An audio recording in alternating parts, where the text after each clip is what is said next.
నమస్తే, నా పేరు Maheshwararao Kondapalli, advocate. Welcome to our YouTube channel know your law. ఈ రోజు మన సబ్జెక్ట్ వచ్చి కొత్త చట్టాలు.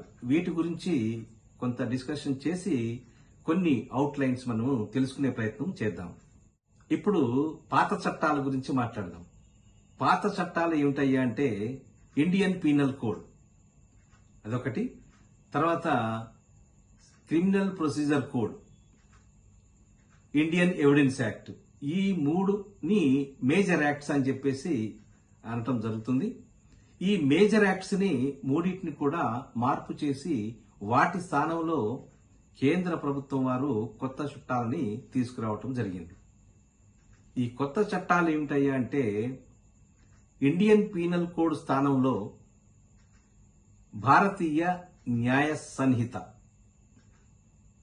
అదేవిధంగా కోడ్ ఆఫ్ క్రిమినల్ ప్రొసీజర్ స్థానంలో భారతీయ నాగరిక్ సురక్ష సంహిత BNSS, అదేవిధంగా ఇండియన్ ఎవిడెన్స్ యాక్ట్ ఈ చట్టం స్థానంలో భారతీయ సాక్ష్య అధినియం BNA.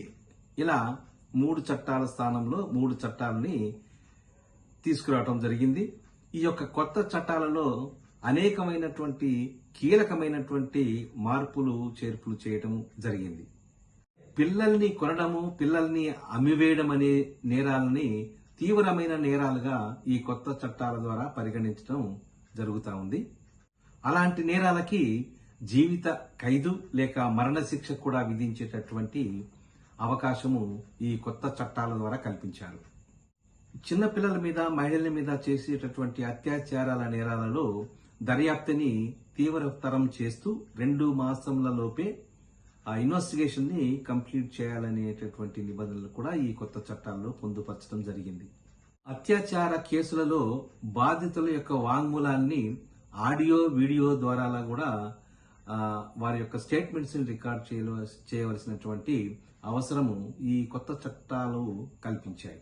మరొక ముఖ్యమైనటువంటి విషయం ఏంటంటే దేశవ్యాప్తంగా అన్ని పోలీస్ స్టేషన్లను ఈ కొత్త చట్టాల ద్వారా అనుసంధానం చేయటం అనేది జరుగుతూ ఉంది.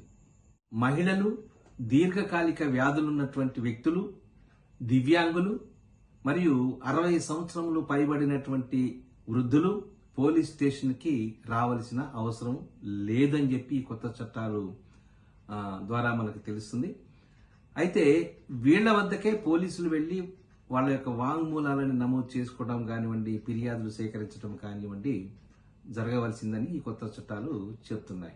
దర్యాప్తు, న్యాయ విచారణ సమన్లు SMS ద్వారా కూడా జారీ చేయవచ్చని ఈ కొత్త చట్టాలు చెప్తున్నాయి. ఇంకో ముఖ్యమైన విషయం ఏంటంటే ఈ పాత చట్టాల ద్వారాగా పాత CRPC ద్వారా ఓన్లీ కంప్లైంట్ చేసిన వాళ్లకు మాత్రమే ఒక FIR కాపీ ఇచ్చేవాళ్లు. కానీ ఈ కొత్త చట్టం ద్వారాగా భారతీయ నాగరిక్ సురక్ష సంహిత చట్టం ద్వారాగా ఈ ఫిర్యాదుదారుడికే కాకుండా నిందితులకు కూడా FIR copy, police report, charge sheet, స్టేట్మెంట్లు ఇవన్నీ కూడా ఇచ్చేటటువంటి అవకాశము కల్పించడం జరిగింది. ఇవన్నీ కూడా 2 వారాల్లో పొందే ఛాన్స్ ని, అటువంటి అవకాశాన్ని ఈ చట్టాలు కల్పిస్తున్నాయి.